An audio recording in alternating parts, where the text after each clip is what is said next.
Hello, my name is Luis. I am a student at the American University of Sharjah.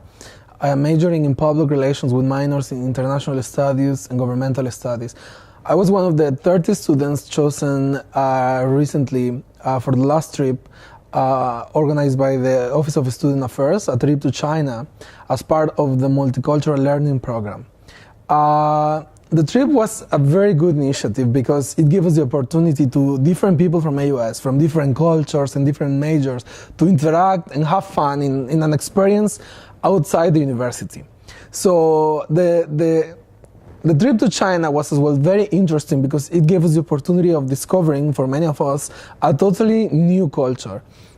We all hear about Chinese culture and history and things like that, but we don't. It's not the same when you get to experience it.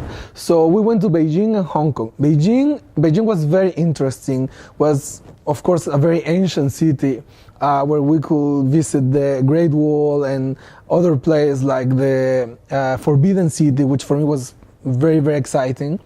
The thing, we had always like a cultural shock with the food, which is very different.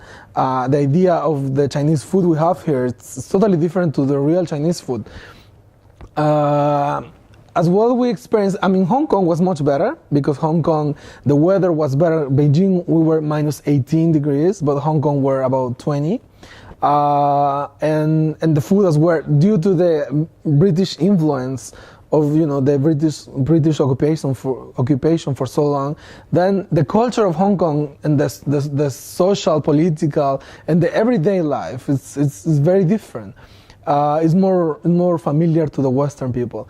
The people we met.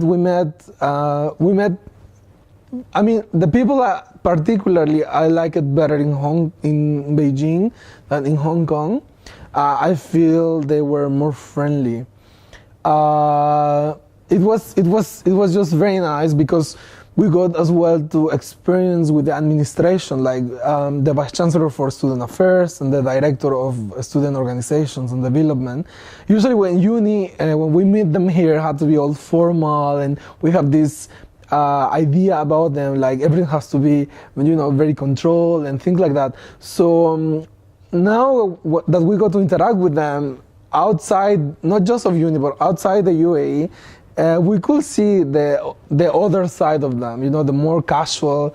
They are, of course, very responsible, and they really take care of the students, but as well they are very much willing that you really enjoy the experience there, and then let you hang out and go around on your own and discover and get to know each other. So I think it's very interesting. In general, the multicultural learning program, I think the trip to China was just a start. The next trip is to Italy, which I am going to take part in as well. It's going to be in January. And then I think it will be very nice if they go to places such as South America, for example, like Brazil, if they could take the students to Brazil or Argentina. I think will be also very good choices and a different experience for students.